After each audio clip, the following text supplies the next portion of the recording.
The moment any new race is introduced to World of Warcraft, so too is the tantalizing possibility of it becoming playable.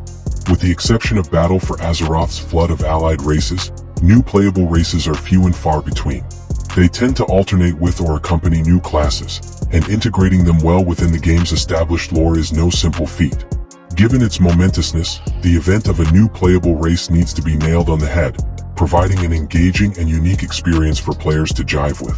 Any new playable has to fulfill several criteria, that being their reason to join the fight for Azeroth, their physical animations, and the fantasy immersion they bring. Luckily for World of Warcraft, there are already long-time races in the game who fit all these criteria.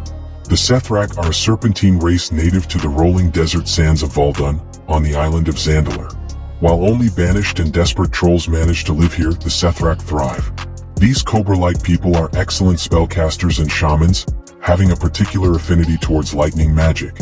They are skilled warriors and rogues too, coating their blades with venom from their own fangs. The long-lived and proud Sethrak could convincingly live up to most classes, save perhaps for paladins and druids.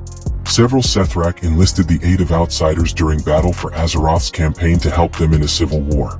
The opposing side sought to unleash an eldritch monstrosity known as Mithrax, so both the Alliance and Horde helped the noble Sethrak protect their home and rescue their patron wild god, Seathrulus. This means that these reptilians could join either faction, and clearly have a vested interest in helping to save the world. The Botany are a race of humanoid plant life forms, fully sapient and capable of both fighting and magical prowess. They hail from the orc homeworld of Draenor, but have a predominantly hostile outlook towards orcs and other mortal races. They seem to operate within the aims of the planet's primal hive mind, but possess their own agency nonetheless. If ever there was a darkness that threatened all life in the universe, like the Void, they might feasibly be willing to help Azeroth's heroes. Botany warriors have a powerful hold over all kinds of nature magic, and this could have fascinating aesthetic applications. The customization options for a creature made of plants would be limitless, including any druid forms it could shapeshift into. The Botany are utterly alien to those on Azeroth, but the sheer uniqueness and potential they would provide as a new playable race would be well worth the effort. The Ankoan, or their freshwater cousins, the Jinyu, are a race of semi-aquatic fish-like people. They have had close dealings with the Alliance in Mists of Pandaria and Battle for Azeroth, and are skilled warriors who value honor and courage. They are versatile too, able to fight in and out of the water with swords, tridents, and various kinds of magic.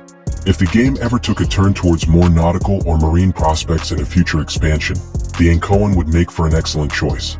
These amphibious artisans would make valuable allies to anyone, and given their keen sense of justice, would jump at the opportunity to help Azeroth in the World Soul Saga. They are wary of strangers, however, so the stakes would have to be high for them to happily integrate. Naturally, their innate racial abilities could include water breathing and enhanced swimming speed, and their customizations could mimic the parts of real creatures, from lionfish spines to stingray harpoons and all the colors of an angelfish. No other playable race would be as prescient for World of Warcraft's future as Ethereals. These mysterious people have been in the game since the Burning Crusade, yet little is known about them. But as the World Soul Saga of expansions progresses, they will serve a vital purpose. While acting predominantly as self-serving merchants or collectors, the Ethereals actually have a tragic story. The reason they appear as corporeal beings of magic loosely bound by bandages is because that's exactly what they are. A scant millennium ago, the Ethereal were a people like all others, thriving on their desert world of Koresh. But when the Void Lord known as Dimensius sought to consume the planet, its people found a way to hang on to life. Dimensius flooded the world with such powerful storms of void and arcane that it effectively transmuted its people into pure energy. The Ethereal were forced to bind their fragile essences to scraps of clothing to remain alive, and fled to the twisting nether. They would make excellent allies in the fight against the Void, as they know all too well the consequences of its hunger. World of Warcraft already has a bursting roster of beast folk, or races that are essentially anthropomorphic versions of animals. Worgen, Tauren, Vulpera, Pandaren, and Drakthar have set a precedent for these kinds of races, so one or two more likely wouldn't go amiss. The Furbolg are an Ursine race of shamans who inhabit a wide range of Azeroth's continents. These bear-like people could make for a fascinating addition, allowing players to explore their complex cultures and values.